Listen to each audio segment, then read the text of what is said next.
షాపుల్లో ఎలా ఉంటుందో అలాగే ఇక్కడ కూడా ఎంఆర్పి ఉంటుంది. ఓకే.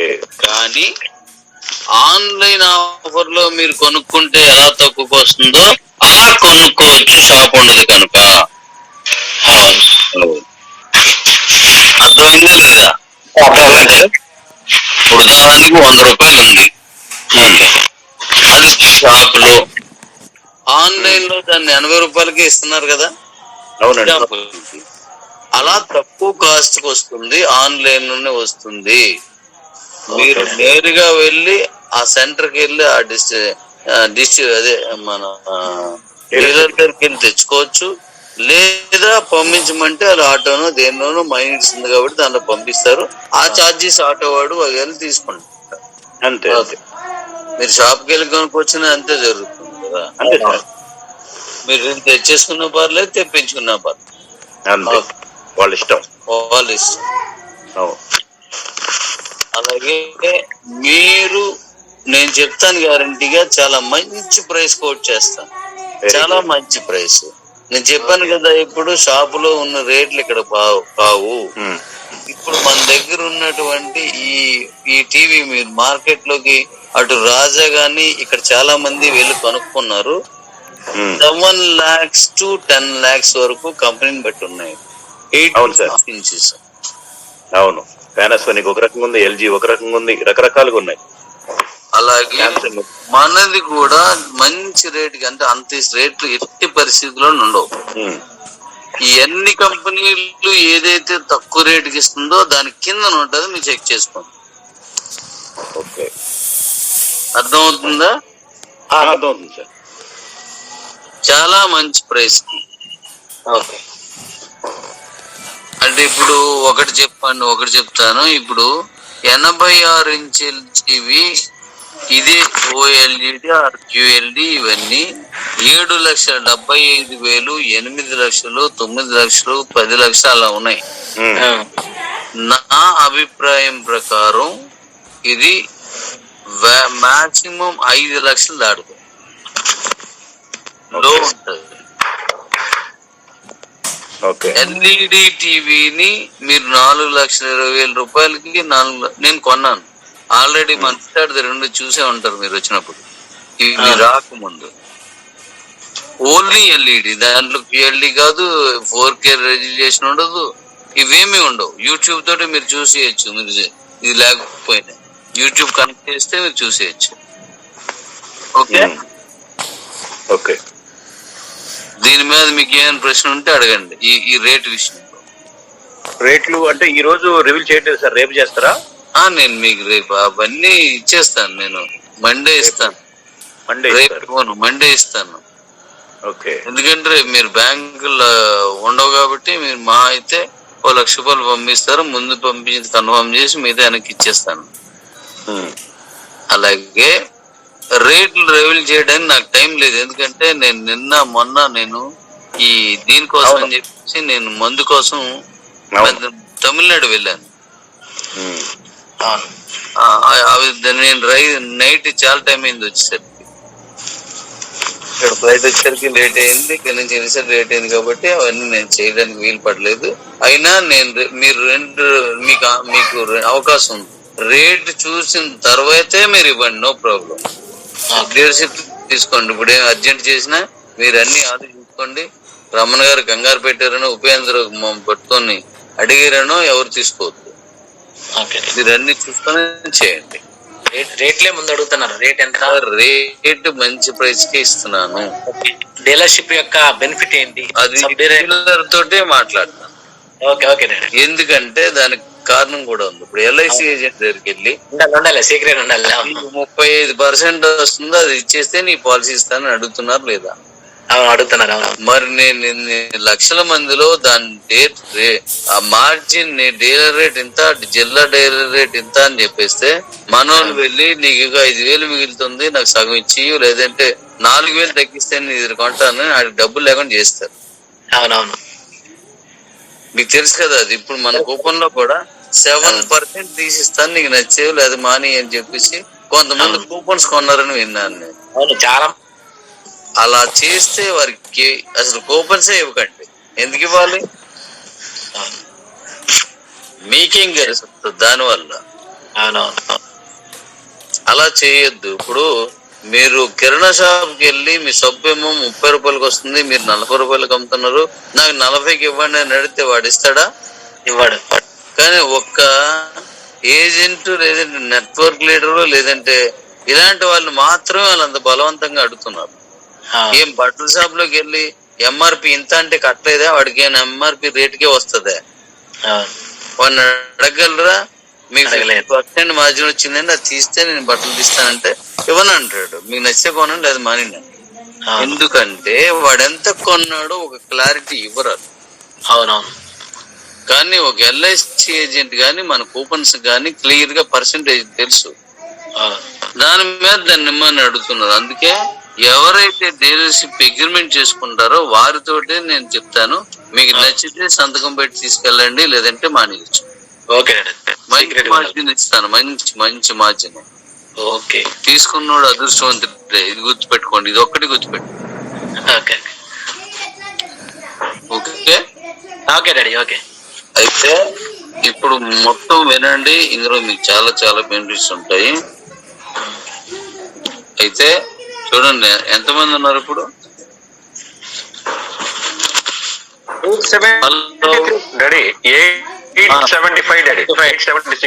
ఓకే, చాలా టైం అయింది కాబట్టి వెళ్ళిపోయి ఉంటారు. వారికి టీవీ కొనుక్కోవడమే కానీ టీవీ డీలర్షిప్ కావాలనే అభిప్రాయం ఉండకపోవచ్చు. మనం తప్పుగా తీసుకోకూడదు. అయితే డీలర్షిప్ ఎవరైతే జిల్లా డీలర్షిప్ ఇప్పించారో వారి దగ్గర నుంచి 25 లెవెల్స్ ప్రతి టీవీ మీద కూడా నాన్ సెగులు వెళ్తుంది. ఓకే, ఎవరో ఒకరు నాతో మాట్లాడాలి. ఒంటరి పోరాటం చేయలేను. రూపేందర్ సార్ కొంచెం గట్టిగా మాట్లాడండి. Okay okay. అయితే డీలర్షిప్ జిల్లా తిప్పించిన వాడు, ఉదాహరణకి ఆయన ఈ నెలలో 50 లక్షల రూపాయలు టీవీలు కొంటే 50 లక్షల మీద కూడా 25 లెవెల్స్ నాన్ స్టేబుల్ వెళ్ళిపోతుంది. ఓకే, లైఫ్ టైం అలాగా ఆవిడ కొన్న ప్రతిసారి వెళ్తుంది.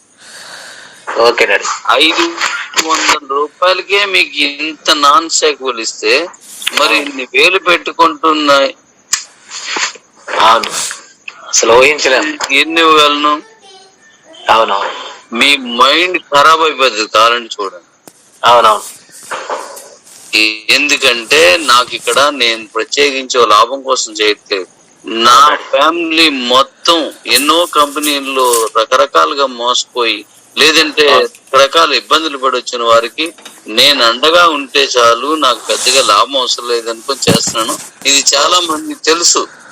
అవును, మీ నాన్ స్టాకబుల్ 500కి ఎంత వస్తే 50,000కో, 1,00,000కో, 2 లక్షలకో, 3 లక్షలకో, 5 లక్షలకో కొంటున్నప్పుడు ఎంత రేటుకి ఎంత నాన్ స్టాకబుల్ అవ్వగలనో మీరు ఊహించండి. ఓకే, నేను మీకు విషయం చెప్పాను, కుమ్మేస్తుంది మిమ్మల్ని నాన్ స్టాకబుల్ కమ్మేస్తుంది అని చెప్పాను. అది ఇక 2 సబ్ డీలర్షిప్ ఎవరు ఇప్పించారో అక్కడి నుంచి 25 లెవెల్స్. ఓకే, మీ టీంలో ఒకరు మెయిన్ డీలర్, ఇంకోటి సబ్ డీలర్ ఉంటే 2 నుంచి వచ్చేస్తుంది మీకు. 2 నుంచి వచ్చేస్తా. ఓకే, 2 మీరే ఇస్తే 2 రకాలుగా వస్తుంది, 2 సార్లు వస్తుంది. ఓకే, జిల్లా మీరే ఇచ్చారు, సబ్ డీలర్ మీరే ఇచ్చారు. అవును, అది వస్తుంది, ఇది వస్తుంది. 25 లెవెల్స్ కింద 2 వస్తాయి. Okay, yes. ఇక 3, ఎవరైతే కొన్నారో ఆ కొన్న వారికి రిఫరల్ ఇచ్చిన వారి దగ్గర నుంచి కూడా 25 లెవెల్స్ నాన్ స్టాకబుల్ వస్తుంది. ఓకే, అంటే మీరే జిల్లా ఇచ్చి, మీరే సబ్ డీలర్ ఇచ్చి, మీ ఇంటి పక్క ఆయనకో మీకో మీరే కొనుక్కుంటే మీ ఆవిడ అకౌంట్ కొంటారు. మీరే చేసుకుంటే 3 వస్తాయి మీకు. 25 లెవెల్స్ 3 వెళ్తాయి. 3 వెళ్ళిపోతాయి. ఓకే, తిరుపతి మామూలు కాదు, నేను మాట చెప్పాను. మీకు 10 లక్షలు వస్తున్న వాడికి 50 లక్షలు వస్తుందని చెప్పాను. అవునవును, చెప్పాను. ఇదే ఉపేంద్ర గారికి మీరు 100 వస్తే మీకు 500 వస్తుందండి అని ఇంతకుముందు చెప్పాను. చెప్పారు లేదా? చెప్పాను. అవునవును ఎంతో మంది. అవును. ఇప్పుడు కూడా చెప్తున్నాను, మీరు తీసుకున్న ఇన్కమ్ కి 10 times ఈ ప్రాజెక్టులు అన్నింటి వల్ల వస్తాయి, 10 రెట్లు. ఓకే డాడీ, రాసింది నేనే కాబట్టి నేనేం చెప్తే అది నిజంగా అవుతుంది, ఎందుకంటే నేను నిజమే చెప్తున్నాను. నిజమే చెప్పారు డాడీ. అవును. పోతే ఓకే. ఒకవేళ కొత్తగా వ్యక్తి ఎవరైనా కొనుక్కుంటే తనకి అకౌంట్ లేకపోతే మీ అకౌంట్ లో కొనుక్కోవచ్చు, లేదంటే తనకి ఏ అకౌంట్ ఇచ్చినా పర్లేదు. ఓకే. ఓటీటీ ఇవ్వచ్చు, మైనిట్స్ ఇవ్వచ్చు, ఎస్వి ఇవ్వచ్చు, లేదంటే డిటిహెచ్ ఇవ్వచ్చు, ఏదైనా ఇవ్వచ్చు. ఏది ఇచ్చినా సరే వారు వెళ్ళి వారి ద్వారా రిఫరల్ ఇచ్చి కొనుక్కోవచ్చు. వితౌట్ రిఫరల్ ఒక్క టీవీ కూడా అమ్మవద్దు. ఓకే. అలా ఏ డీలర్ అయినా వితౌట్ డీలర్ రిఫరల్ అమ్మితే ఆ డీలర్షిప్ క్యాన్సిల్ చేయబడుతుంది. ఓకే. ఎందుకంటే మీ స్టాక్ నాకు తెలుస్తుంది. అవును. మీ దగ్గర 10 టీవీలు ఉన్నాయి, 3 అమ్మేశారు, 7 ఉంటాయి. కొన్ని నెంబర్ ఉంటది, అది ఎవరికి ఇచ్చారో వాళ్ళు SV account, OTT account, DTH account, ఏదైనా సరే ఉండాలి.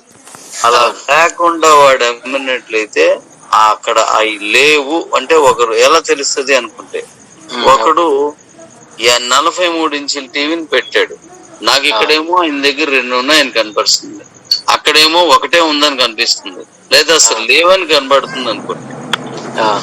2 బ్లాక్ లో అమ్మినట్టే కదా. మీరు రేట్ ఎక్కువ చేసి అమ్మారంటే మాత్రం డీలర్షిప్ క్యాన్సిల్ అవుతుంది. ఓకే.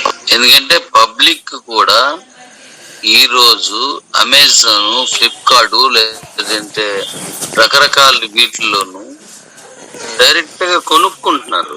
ఎందుకు? ఇక్కడ కంటే తక్కువ రేటుకి వస్తుంది. మీరు అలా కాకుండా అవుట్ రేట్ అమ్మితే షోరూమ్ పెట్టుకోవాలి. మీరు ఎవరైతే షోరూమ్ పెడతారని అనుకుంటున్నారో వాళ్ళు ఈ డీలర్షిప్ క్యాన్సిల్ చేసుకోండి, మీకు నచ్చిన టీవీ కంపెనీ నుంచి మీరు తెచ్చుకోండి. ఎవరు షోరూమ్స్ పెట్టడానికి వీల్లేదు. మీరు ఓన్లీ స్టాక్ మీ దగ్గర ఉంటది, అక్కడి నుంచి మీరు పంపించేయండి, మీ మార్జిన్ మీకు వస్తుంది. ఓకే. ఓకే రమణ గారు.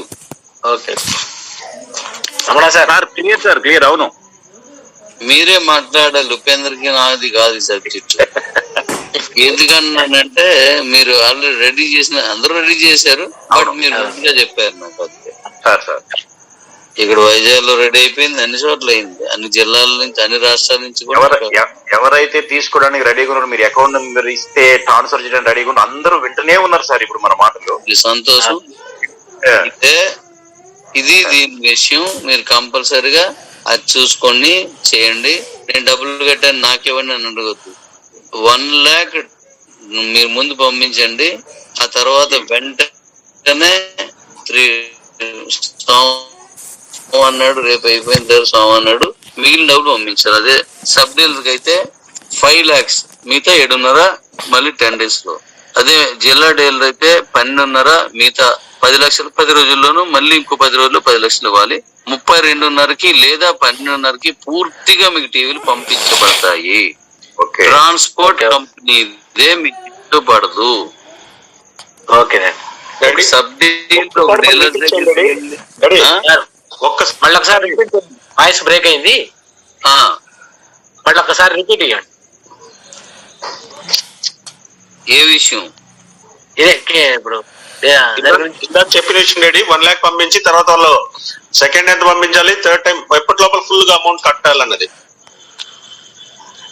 ఇప్పుడు ఒక సబ్ డీలర్ అనుకోండి, 12.5 లక్షల రూపాయలు సామాన్లు, అదే టీవీలు కొనుక్కుంటే డీలర్షిప్ ఫ్రీగా వస్తుంది. ఓకే. ఒక జిల్లా డీలరు 32 లక్షల రూపాయల టీవీలు కొనుక్కుంటే ఆ జిల్లా డీలర్షిప్ ఫ్రీగా వస్తుంది. అందుకే దానికి సెక్యూరిటీ డిపాజిట్ తీసుకోబడదు అని చెప్పాను. 5 లక్షలకి మళ్ళీ 7.5 లక్షల రూపాయలకి 10 రోజులు టైం ఉంటది. ఈ 12.5 తర్వాత 10, తర్వాత 10కి 10 రోజులు 20 రోజులు టైం ఉంటుంది. ఇప్పుడు మళ్ళీ ఇవి అయిపోయిన తర్వాత మళ్ళీ ఒకేసారి 12,50,000 కట్టాలా? ఎంత సరుకు కావాలంటే అంత తెప్పించుకోవచ్చా? తక్కువ ఇవ్వదు, అది దాని దగ్గరికి వస్తున్నాను. మీ దగ్గర ఒక 55 ఇంచుల టీవీ అయిపోయింది, మీ దగ్గర లేవు. ఒక టీవీ కోసం నాకు ఆర్డర్ ఎవరు, నేను పంపాలేను. కాబట్టి ఆ జిల్లా డీలర్ దగ్గర నుంచి తీసుకోవచ్చు. ఓకే. జిల్లా డీలర్ ఒక్క టీవీ అమ్మకూడదు, సబ్ డీలర్ తప్ప. సబ్ డీలర్కే ఇచ్చుకోవాలి ఆయన. అవును, అంతే. మళ్ళీ కస్టమర్ అడిగాడండి మా బామర్ది అండి అని అంటే డీలర్షిప్ క్లోజ్ అవుతుంది. అది హోల్సేల్ మీకు మాకు అంతే. Hello, wholesale. అవును. సబ్ డీలర్ అనేది రిటైలర్. రిటైల్ కాదు, అది కూడా సెమీ హోల్సేల్. అదే అంటున్నాను, డిస్ట్రిబ్యూటరు డీలరు అంటున్నాను నేను. ఓకే. లేదా ఒక చిన్న క్లారిటీ ఇవ్వండి. ఇప్పుడు డీలరు ఆర్డర్ పెట్టిన తర్వాత ఆయనకి కంపెనీ దగ్గర నుంచి డీలర్ కి వెళ్తాయి, ఎవరు? జిల్లా డీలర్ కి. అలాగే సబ్ డిస్ట్రిబ్యూటర్ కూడా ఆర్డర్ పెడితే ఆయనకి కంపెనీ నుంచే వెళ్తాయి. అయితే ఇప్పుడు మనకి డిస్ట్రిక్ట్ డీలర్ ఎవరైతే ఉన్నాడో ఆయన డైరెక్ట్ గా సేల్ చేయకూడదు అన్నారు కదా. అవును. ఇప్పుడు మరి ఆయన దగ్గర ఉన్న స్టాక్ ఎప్పుడు క్లియర్ అవుతుంది? ఈ సబ్ డీలర్ లో ఎవరు అమ్మినా ఆయన డబ్బులు అని కానీ మార్జిన్ ఇచ్చేస్తున్నాను. మార్జిన్ ఓకే డాడీ, నేను చెప్పేది విను. డాడీ నువ్వే జిల్లా డీలర్, మిగిలిన మా నలుగురి సబ్ డీలర్స్. Okay daddy. అప్పుడు డైరెక్ట్ వచ్చాయి, నీకు డైరెక్ట్ వచ్చాయి, మా అందరికి డైరెక్ట్ గా వచ్చాయి. కంపెనీ నుంచి డైరెక్ట్. మీకు అమ్మాల్సిన అవసరం ఎందుకు వస్తుంది? ఎందుకంటే మేము ఎవరం అమ్మినా నీ మార్జిన్ నీకు వస్తున్నప్పుడు నువ్వెందుకు అమ్మాలి? అంటే ఆయన దగ్గర కొన్ని టీవీలు తెచ్చుకొని ఉంటారు కదా డాడీ. ఇప్పుడు ఆయన మీరు ఇవ్వండి, లేదా అలా కూర్చోండి బాయ్. ఓకే. మా దగ్గర లేకపోతే మీ దగ్గర తీసుకుంటాం, ఎందుకంటే మేము ఒకసారి ఇడిపించలేము. 12 లక్షలు వాడు 86 ఇంచుల టీవీ వాడికి రాదు డబ్బుల్లో. Okay okay. మీరే రాదు, మీరే ఇవ్వాలి. అక్కడ ఈ డబ్బులు ఆ పెద్ద టీవీలు రావు, చిన్నవి వస్తే కనుక పెద్ద అది ఇవ్వండి. రెండోది డీలర్షిప్ దగ్గర నుంచి అంతే. మీకు 65 ఇంచుల టీవీలు 4 గడిగారు ఇవ్వాలి, నీ దగ్గర అయిపోయి ఏం చేస్తావు?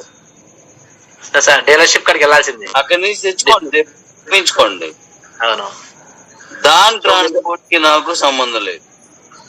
సో ఎప్పుడైతే సబ్ డీలర్ దగ్గర లేదో అది మెయిన్ డీలర్ దగ్గర, డిస్ట్రిక్ట్ డీలర్ దగ్గర తీసుకుంటూ ఉంటాడు. అంతే. అట్లా అందుబాటులో ఉంటాయి రెడీగా. అప్పుడు అది ఆయన ప్రైస్ పెట్టి తీసుకుంటాడు డాడీ. ఎలాగ ఉంటుంది అది ప్రాసెస్? ఇదే డాడీ మీ ఇస్తాడు. డాడీ అంటే దీంట్లోనే ఇంకొక క్వశ్చన్ డాడీ. ఇప్పుడు మనం ఆర్డర్ పెడితే ఎలాగెళ్తది అన్నది అందరికి ఒక క్వశ్చన్ ఉంది సార్. మీకు అమెజాన్ ఎలాగెళ్తుందో అలాగే. అంటే డాడీ ఇప్పుడు సబ్ డీలర్స్ ఉంటారు కదా, వాళ్ళకి ఒక రేంజ్ అని ఇస్తామా? ఈ రేంజ్ లో ఉన్న వాళ్ళకి, అక్కడ ఉన్న వాళ్ళకి మాత్రం వాళ్ళు సప్లై చేయాలని ఉంటుందా? అవునా, మండలం అయితే మండలమే. ఆ మండలానికి వాళ్ళకి ఎక్కడైతే ఆ డీలర్షిప్ కి సబ్ డీలర్ ఉందో వాళ్ళకి ఆటోమేటిక్ గా అందులో టికెట్, అంటే వాళ్ళకి ఆర్డర్ రైజ్ అయినప్పుడు వాళ్ళు తీసుకెళ్తారు. ఆర్డర్ వెళ్ళిపోతారు ఆటోమేటిక్ గా. ఇక్కడ ఎవరు ప్రమేయం ఉండదు. మీరు బుక్ చేసినప్పుడు మీరు అడ్రస్ అంతా టైప్ చేస్తారు, ఆ అడ్రస్ డీలర్ కి వెళ్ళిపోతుంది. ఓకే. ఇక్కడ ఇన్స్టాలేషన్ కంపెనీ నుంచి వెళ్తారు డాడీ, ఎలాగుంటది? ఎలాగా? దాన్ని కంపెనీ అంటే ఇన్స్టాలేషన్ చేయాలి కదా టీవీని, అది మన కంపెనీ నుంచి పంపిస్తామా లేకపోతే ఎలా చేస్తారు డాడీ? అది ఆ డీలర్ పెట్టుకోవాలి. ఒక నెలలో పెట్టుకుంటే ఒకళ్ళు ఇద్దరు వాళ్ళే ఇన్స్టాల్ చేస్తారు. టెక్నీషియన్ కి ఇవ్వాల్సిన ఛార్జీ ఆ టీవీ వాళ్ళు ఇస్తారు. Okay okay daddy. Right daddy, continue చేయండి డాడీ. ఓకే. రవి గారు, డాడీ నాకు 2-3 క్వశ్చన్స్ ఉన్నాయి, ఒకసారి రేస్ చేయమంటారా? చెప్పండి. జోసెఫ్ పాల్ గారు. డాడీ నమస్కారం. Love you daddy. Joseph Paul from Kerala. Okay okay okay. Daddy, దీనిలో బిల్లింగ్ సబ్ డీలర్ బిల్లింగ్ చేస్తారా లేకుంటే ఎవరి ద్వారా బిల్లింగ్ రైస్ అవుతుంది? సబ్ డీలర్ ద్వారా మాత్రమే ఉంది. మీరు మెయిన్ డీలర్ తెచ్చుకుంటే ఆయన బిల్లు ఇస్తాడు మీకు. మీరు దగ్గర కొనుక్కున్నవాడికి మీరు బిల్లు ఇస్తారు. మీ మార్జిన్ ఎంత అయితే ఉందో అంతా తగ్గించి మీ మెయిన్ డీలర్ ఇస్తాడు. ఓకే దానికి 100 రూపాయలు టీవీ కాస్ట్, మీకు 10 రూపాయలు మార్జిన్ వస్తుంది. అంటే 90 రూపాయలు పే చేసి తెచ్చుకోవడం. మీరు ఆయనకి 85 రూపాయలు అంటే 5 రూపాయలు మిగులుతుంది. ఆయన 85 దాని మీద 5 రూపాయలు ఆయన తీసుకుంటాడు. మీరు ఒకటి అమ్మితే ఆయనకు 100 వెళ్తాయి. ఓకే అయితే బిల్లు ఎవరి వాళ్ళు అంటే డిస్ట్రిబ్యూటర్ డీలర్ కి బిల్లు చేస్తారు, డీలర్ వచ్చేసి కస్టమర్ కి బిల్లు చేస్తారు. అవును. అంతే. Okay right. ఆన్లైన్ కస్టమర్ ఇది గుర్తుపెట్టుకోండి సార్.